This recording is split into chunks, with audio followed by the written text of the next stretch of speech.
All right, well, I guess we'll get started, and they should join us in a moment. So just a little bit of housekeeping, everyone. Thanks again for joining us. Of course, chat is on the right-hand side. You can put in your questions or comments right there. And there's also a Q&A if you want to raise your hand and come on stage here with us. That's fine. Slides are up. Thanks, Sue. And this really started with a conversation that I was having with Trina via email, a couple of questions that came up, and said, you know what, these are questions that are really difficult to answer in an email because there's just too many factors involved. So, we had some conversation there, and then we've collated a few of those questions here, and I think I passed those around. So we'll try to cover some of those today. And if you have additional questions, go ahead and put them in the chat, and we will get to it. So let's see, I think to switch the slides, though, I have to go over to another screen and I can't see you. So panel members, give me a shout if there are questions or something that come up, because I'm over here in the slides and I can't see the screen. So some of the questions that we have are we good? Yep. Yeah, I can go. Okay. Some of the questions we had is, should we split it into two positions? One for inside sales, account management, and one for outside sales and marketing. So we're going to talk about roles in just a moment, actually, when Ira comes on. So hopefully he will be here shortly. And then what should our budget be for sales and marketing functions? I'm going to cover that, and we're going to look at some of the ACMED market analyzer data that we collect and perform, and that kind of gives us some staffing parameters for different roles in the practice. How to have an incentive-based program, and how to train sales staff to be effective in occupational medicine. Just a couple of the questions that we'll talk about. So let's see, should we split it into two positions, one for inside sales, account management, and one for outside sales and marketing? So again, I'm just going to double check and see if Ira is with us, because he's got a whole thing about that. Otherwise, I'll skip over to compensate the budget piece. So let me look for him. In the meantime, Keith, do you have some thoughts on that? So I'll tell you how we are dealing with our situation here. I mean, right now, our client account managers or client account team actually takes care of that interplay between the client and the clinic. So they're actually acting kind of inside and out for the marketing. Now, we're a very large organization. We have 36,000 plus employees. And then on top of that, we have these relationships with Quest, for example, where they're fully embedded with our hospitals. So we have a multitude of functions that have to play. And so when I'm looking at like inside, outside, we do have one person that's actually really kind of trying to concentrate on that, what we would call the inside piece to it. So that's dealing with Quest, our School of Medicine, LIPs, and it's a really very important position because it has to, all those people have to tie in to the standards and the protocols and procedures that our hospital has put in place for our employees. So there's this really interesting interplay, and it does take a lot of managing that. So that's where we kind of go in for an inside person. The rest of the team, they help out with that when they can, but mostly their responsibility is that interplay between our clients and the clinics, and just getting out there and communicating with our client base.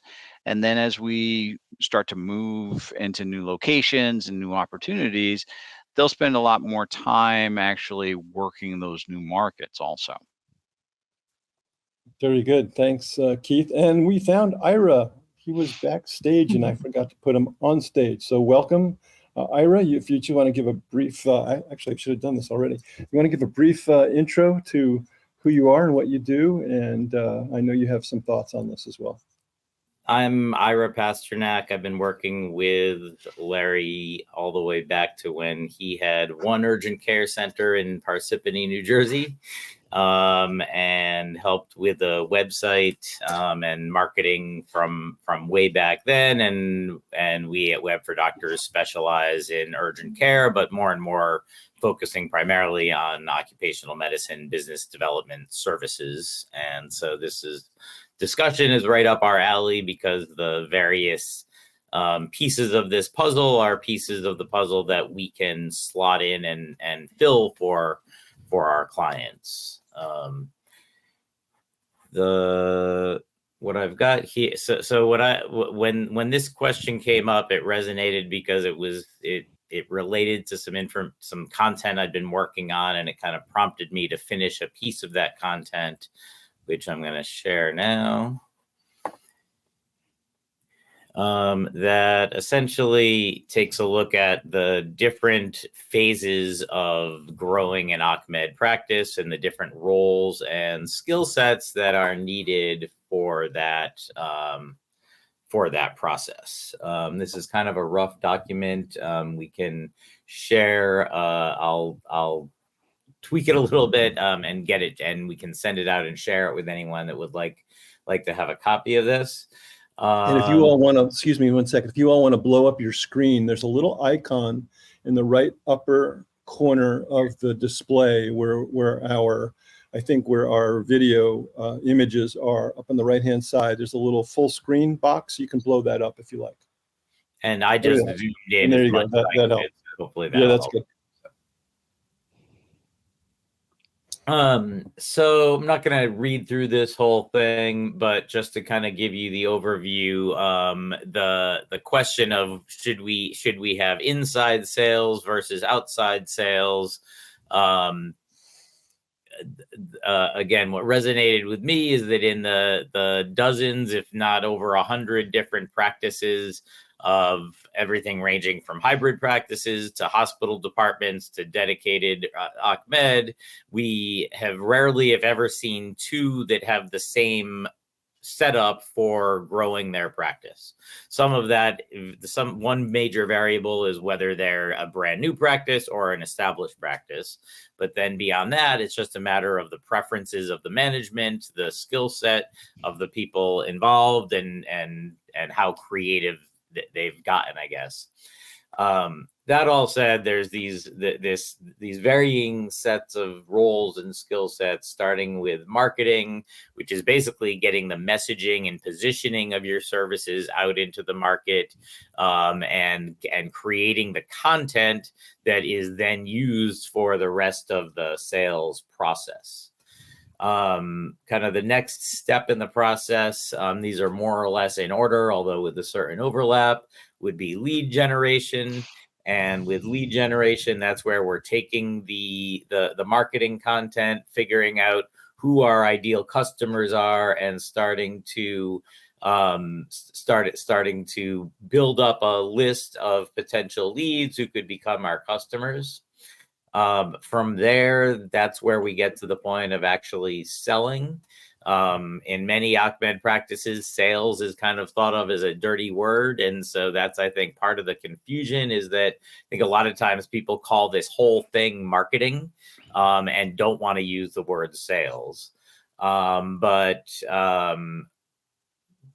Addressing the question of inside versus outside sales, first of all, just for anyone that's not clear, inside sales is basically the kind of things that you can typically do remotely over the phone, over a Zoom conference, or via email, whereas outside sales is not literally outside, it's face-to-face with your customer, whether attending industry events or networking events or going to meet with them in person.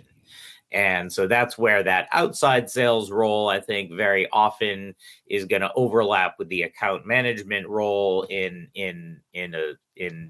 most of your organizations, I would guess, on some level, unless you really just have a completely dedicated salesperson. I guess if anyone wants to comment on that question of kind of whether if that's true, I'd be interested to know, or just different opinions on whether the quote outside sales role and the account management role have a common overlap. You know, Anyway. I would ask Trina directly. This is one of your questions. Does that kind of clarify some of the concepts that you were wondering about? It does. Yeah, we would just kind of wanted to know what everybody else was doing. Our salesperson does kind of both, but our marketing is very involved with the marketing piece as well. So it's kind of a group effort, like you said, and everything blends into the other. So it's kind of hard to make those decisions, but we're in the middle of rehiring for that position. So we thought it was a good time to look at the whole thing. So maybe folks, best. thanks. So maybe folks in chat can go ahead and let us know, what do you do in your practice? Do you have separate sales and marketing people? Is it a combined function right now? Does the office manager do everything? Do you have the hospital marketing department doing stuff for you? How do you do it in your practice? Go ahead and as we're discussing, if you want to give us your experience in your own practice in chat, we would like to hear it. And we can circulate these comments afterwards. So thanks. And yeah, the point I want to just reinforce there is that if you are in a hospital situation, you're probably lucky enough, or maybe not lucky enough, to have a marketing department. I say not lucky enough because you may be forced to use them, but they may not be very responsive to your particular department. That said, if you're not in a hospital situation, that's where the marketing role, often the same person is going to wear several of the hats, and that could stretch from marketing into sales. And then business development is really just what I consider kind of the more strategic side of this. It's finding big sources of leads rather than individual lead generation. And again, just kind of looking at some bigger picture issues that tie a lot of this together. After the sale, the marketing doesn't stop. One of the things we're finding more and more is that practices really don't maximize the relationships with their existing customers. So the sale doesn't stop once someone signs on. That's often where you can uncover their bigger, deeper, longer term needs. But ultimately, from marketing, lead gen, sales, and business development, we've got some kind of notes here about how all of those overlap with the account management and customer service functions that kind of, again, tie the marketing sales kind of pre-customer to the account management customer services post conversion, but thinking of building the relationship throughout over time, and just because they start with one service, you often have marketing opportunities long after the initial sale.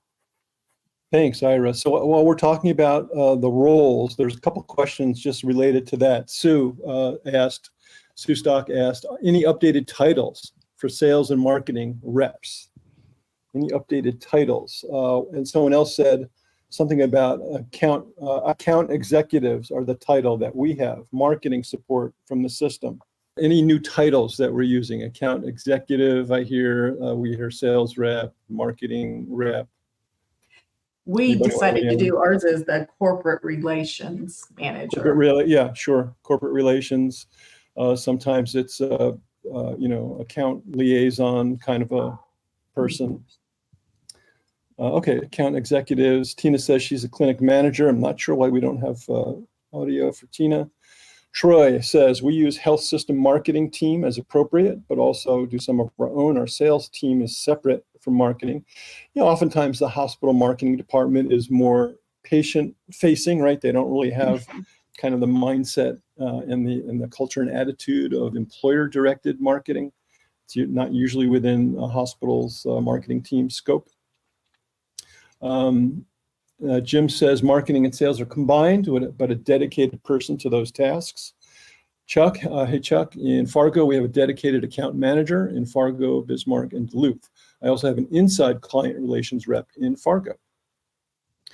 Dr. Bishop says combined marketing and salesperson specific to Ahmed involved internally as needed. Spartanburg, back to Spartanburg. Hey, Paul.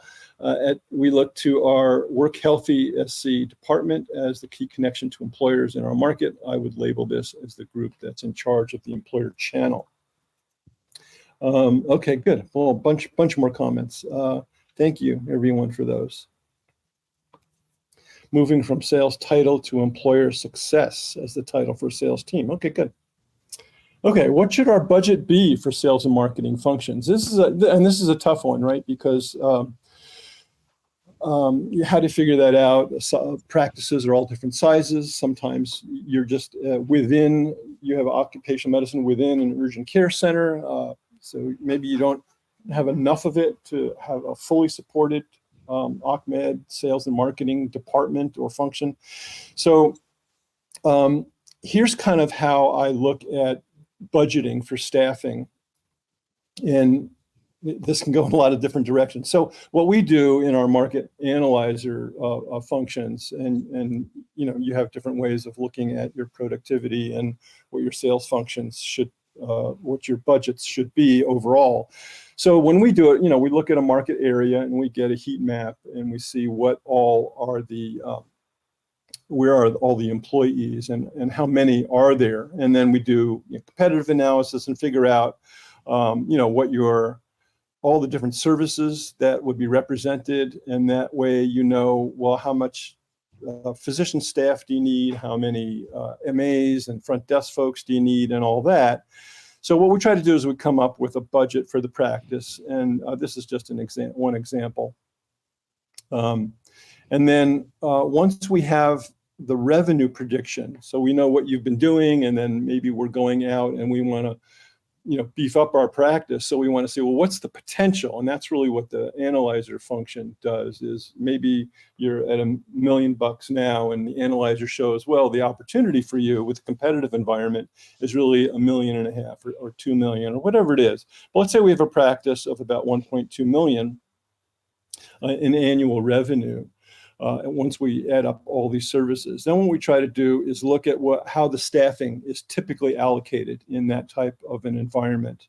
And so we would look at the number of visits that our physician, that require a physician provider, and then what the potential budget for that should be.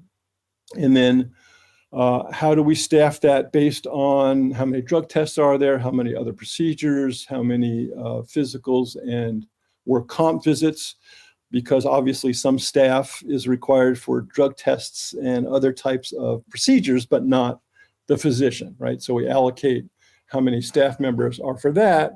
And then we have an additional allocation for the other. So these would be the direct sort of clinical folks working with patients every day, and that would be the nurse, the MA, tech, front desk, all those folks.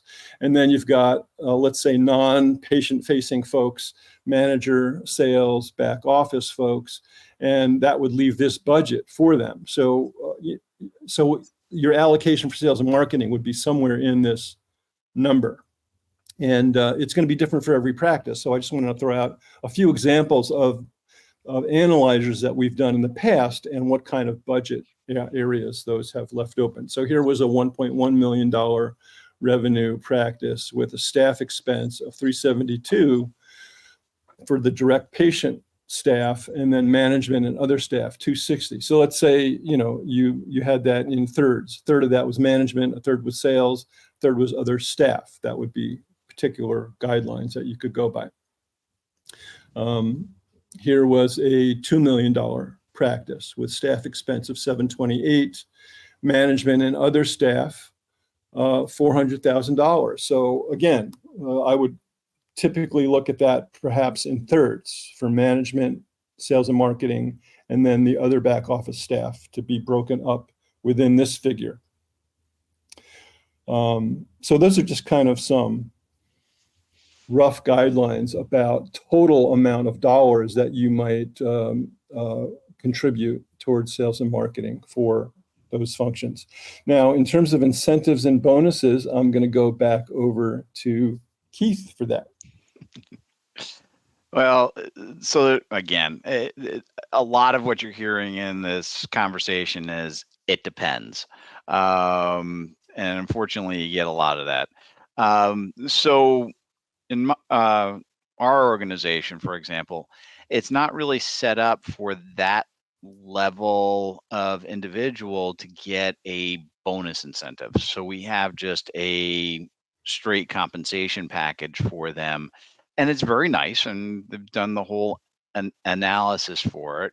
But there's no additional incentives at this point to be able to do, like, oh, hey, you ended up pulling in 7 new tier 1 clients during the year.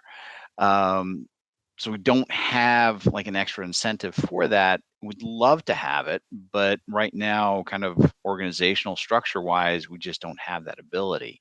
But yeah, coming up with that extra bonus, you do need to be careful as to how it's structured, because you want to make sure that it is maintaining your base and then getting new business as appropriate, and it's smart new business. I always kind of make that comment because it's really easy to get people, and it's a low return on your investment, where you get a lot of people coming in, but you're not getting a lot of, you're not getting compensation for it. So it just clogs up the clinic. So you want to make sure that if your organization has the flexibility to create an incentive-based program, that it's smart growth, and you have to be able to compensate and connect those pieces, because you don't want somebody to go out year 1, they pull in this massive new client, and then in year 2 it's kind of like, well, it's already done. So they're just sitting on their haunches, collecting bonus on what they had done previous years. Yeah, if anyone else wants to chime in chat, how you structure incentive programs, I can offer up, another scenario where you have the budget amount in mind that I outlined in the previous examples, right? Let's say you had, well, I'm just going to pick a number, $85,000 was your budget for sales and marketing individuals. One possible way to make that an incentive was if you're relatively new or expanding practice and you had the market research that showed, oh, we're at 1.2 million in revenues this year, but the analyzer or other analytics shows that we potentially could be at 1.8. So we've got $500,000 or $600,000 in revenues that we're seeking, and build in some tiered levels to attain, and structure a portion of that $85,000 salary, let's say, maybe 15 or 20% of that could be in terms of bonus, where you are assigning a portion of that 15 or 20% to different levels of success in bringing in that extra business. Just another example. There are many, but I've worked with some companies where part of the outside sales and customer service role overlap in a way, because the incentives are tied to maintaining those accounts and growing those accounts, but it's ultimately kind of tied to net new patients or revenue, as opposed to just maintaining a level. So in most of those situations. Yeah, and of course, maintaining the account is not completely a function of the sales and marketing folks, right? You have to have good service behind it. So it's like they can make the sale, but if you're not providing the great customer support and great services, then they're sort of out of luck. So that's, again, a multifactorial thing that we have to look at: customer service and the actual services that you are providing. Nicole says, I've been in the industry for 30 years and managed several teams. Can say from my experience, non-commission based salary for marketing is not the best. Incentives based on what they bring in and then maintain. Thank you, Nicole. Okay, so let's go to the next question then. How to train sales staff to be effective in occupational medicine? Well, that's a tough one, because there's the only kind of sales training is right here through NAOHP, as far as I'm aware. So we'll have training at the conference, of course. We have some online sales training. And I will put something up about training in a moment, but Ira, do you want to talk about that? I mean, ultimately, Ahmed is B2B sales, although it's, I would say, kind of late to catch up to other industries, which has some pros and cons. One of the advantages is you can look at what other people are doing in other similar industries. There's general B2B kind of sales training that is a piece of the puzzle. But certainly understanding occupational medicine is also vital. I mean, I've seen the difference between someone who, even if they don't have a background in Ahmed, has taken the time to really learn, whether through, to plug an NAOHP resource, the individual certification program, to just kind of understand the ins and outs. But people who don't understand Ahmed have a much harder time selling it. So the training is equally on the technical side as it is on just standard B2B sales. Yeah. So yeah, individual certification is a good background. If we've heard about folks who are experienced sales folks coming into an Ahmed practice, but have never been in occupational medicine. So going through the individual certification or even the orientation to occupational medicine course online is just a way for them to kind of get in tune with what Ahmed is all about, what occupational health is all about. We also have the Sales Booster program on NAOHP University, which is kind of a basic, again, understanding of occupational health and introductory sales and marketing training available there. And Keith, you want to weigh in on how you train sales staff? Yeah, so again, it's the information from NAOHP. Also, Frank, former president, he wrote a book a number of years ago that it's a little dated now, but some of the basics are still there about selling services to businesses, selling healthcare services to businesses, and I'm using it as kind of as a foundation for my team as they approach things. Again, it's trying to figure out what's a good mix. I mean, there's sales training programs out there, but they're not geared towards the niche that occupational medicine is. So sometimes it becomes a little challenging to translate that. And just really, we continue to look for something that really pulls all of those pieces together. Again, the closest it comes to is NAOHP's material. But again, looking for other opportunities to train people on negotiation, on just general sales, cold calling, being able to prospect. So a lot of opportunities for development in those areas. Anyone else want to weigh in on that? Otherwise I'll put up some information about a new course that we're looking at putting up. Nicole's speaker is now on. Okay. Let's see if I can get Nicole back in here. No, still can't get the speaker on. Okay, so let me just put this up. This is something that we are looking at putting together. And you don't have to read through all this right now, but I'm going to put this link in chat so you can take a look at that. And what I want you all to do is take a look at this. These are some of the things we're talking about today.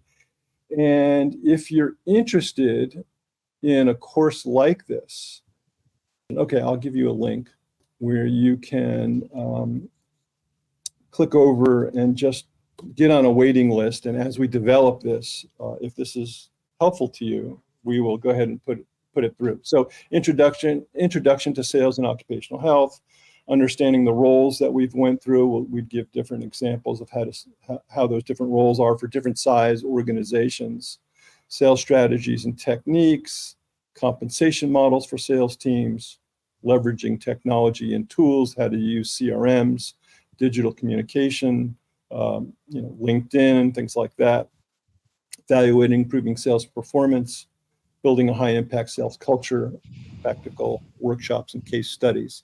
So if that's something you're interested in, we don't have it scheduled yet. It's not developed yet, but these are the kinds of questions we've been getting that we are happy to develop if you are interested. So let us know, and we'll go from there. And this is just to reinforce, kind of intended to be the Frank's course version 2.0, the evolution of what he used to teach back in the day when he was still around and involved here. Correct. Aside from that, a couple other things I just wanted to throw up here that we do have available for you.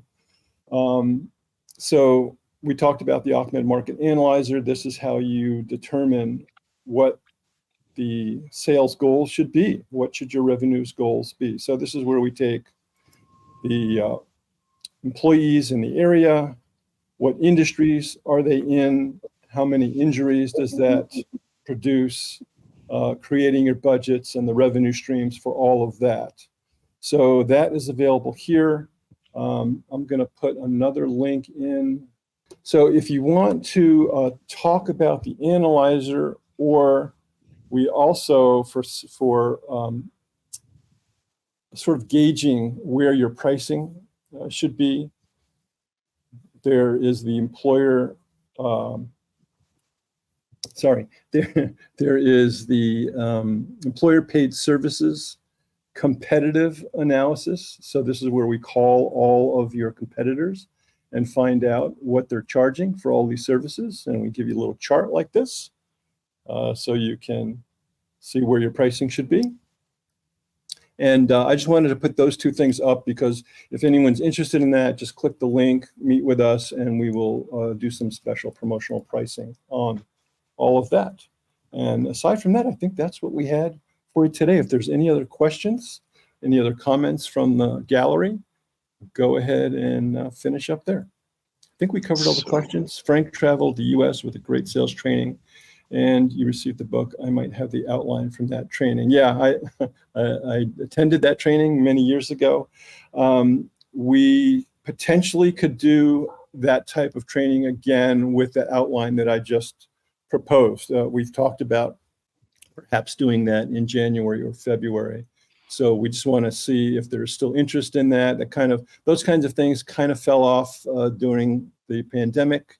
So we haven't been offering that program, but there's a lot of new sales techniques. So we certainly could look at doing that again if there's interest, if people really want it. So we're looking at maybe January or February for that. So just let us know. Anything else? I'm just going to check chat. How to respond to RFPs. Yeah, so those would be the kinds of things I think we would cover in a course like that.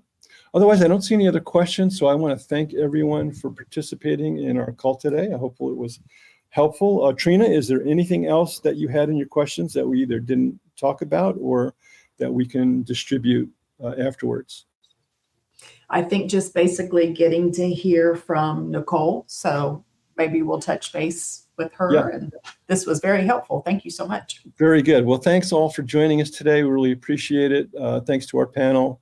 Always appreciate your insights. And this is recorded. So if you have colleagues that were not able to attend and they want to hear it, we will get that up. We'll probably actually put it out in our podcast series as well. So you can look for it there. Thanks all very much. Have a great rest of your week and see you at the conference. And that wraps up another episode of Fit for Duty. Thanks for joining me today, everyone. I hope you found this conversation as engaging and informative as I did. As always, building healthier, happier workplaces starts with knowledge and collaboration. So if you enjoyed this episode, please consider subscribing to Fit for Duty wherever you listen to podcasts. That way you'll never miss a beat when it comes to the latest trends, best practices, and inspiring stories in occupational health. Until next time, stay safe, stay well, and keep elevating workplace excellence.